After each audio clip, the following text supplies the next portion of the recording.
Hi guys, and welcome to MCR. If you like any of our videos like this one that we're doing today, please do subscribe to our channel.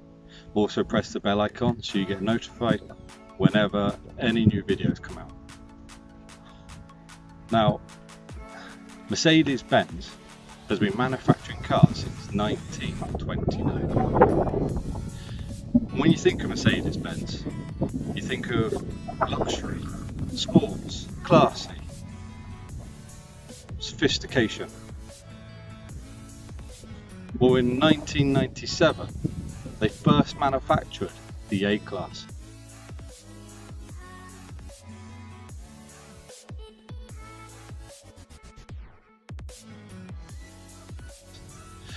Now the A-Class was brought out so that it was practical, it was a family car, but also at the same time being small and compact. It was anything but luxurious, sporty. In fact, it was an absolute disaster, to be honest with you. It was the worst design of a car, to be honest with you, ever to be made. Under the hood, you had a 1.4 litre single overhead cam that only produced a mere 80 bhp. So here we have the 4th edition of the Mercedes-Benz A-Class. It's the A180. It's the entry level of the Mercedes-Benz, and I'm sure you'll agree with me that the looks of it has come leaps and bounds compared to the 1st edition that came out in 1997. So because it's the entry class, does this mean that Mercedes has cheaped out on it? Does this mean they've cut corners and made it feel a little bit cheap and tacky compared to the other Mercedes?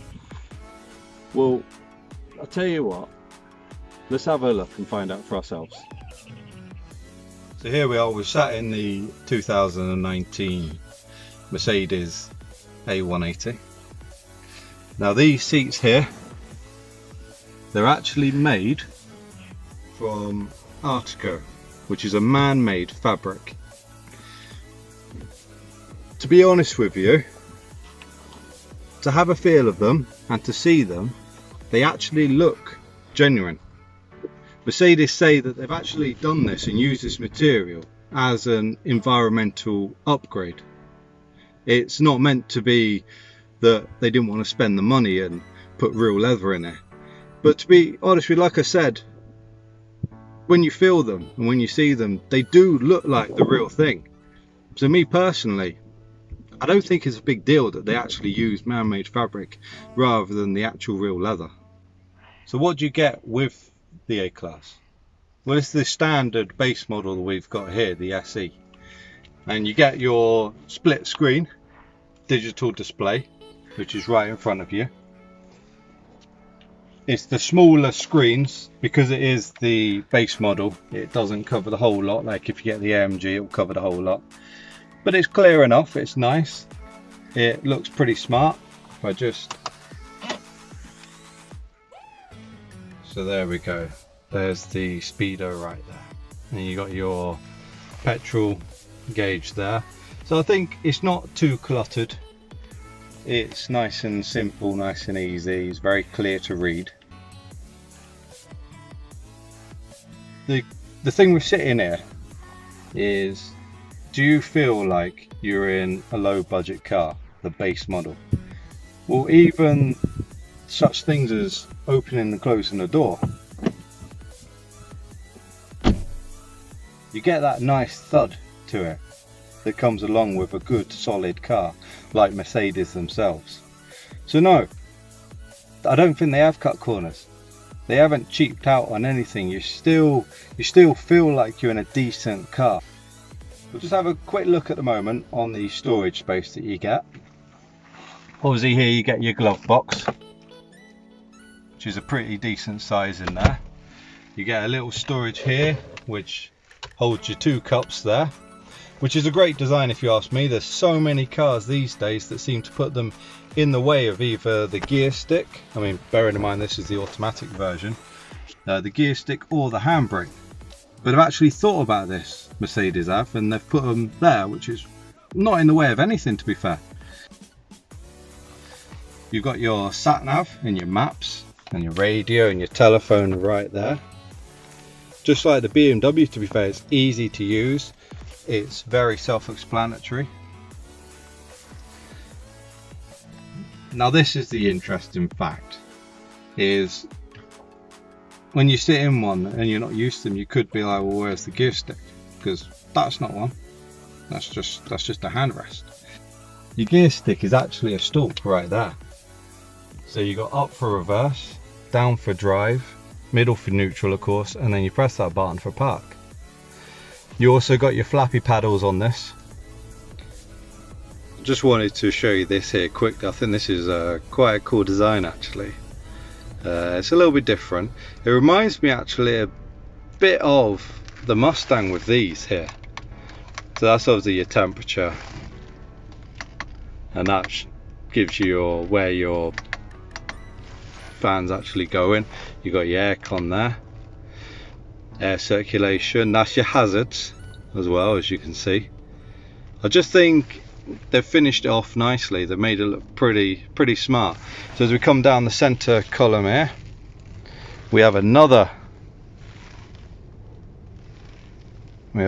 storage space here, which is pretty decent. That's pretty cool, the way the doors open there.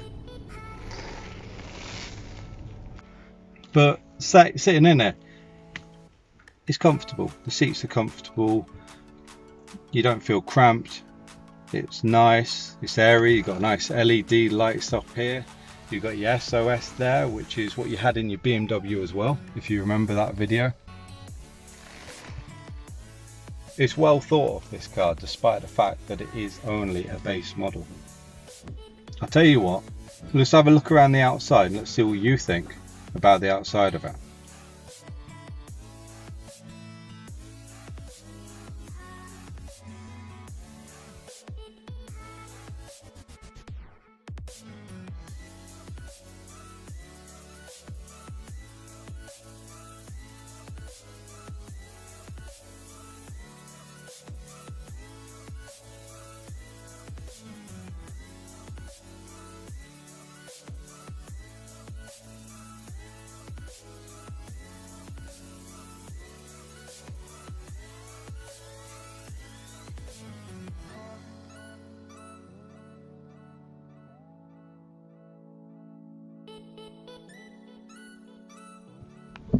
So what do I think of the 4th edition of the Mercedes A-Class?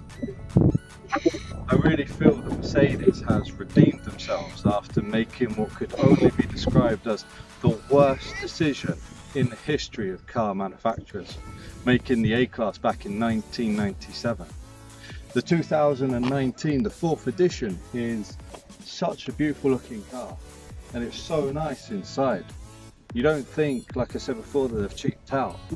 You don't think that you've blown your money on something that, to be fair, is worthless, where you could have got a cheaper car down the road that's just as good. So I will be doing a driving video, so please come back and see that as well.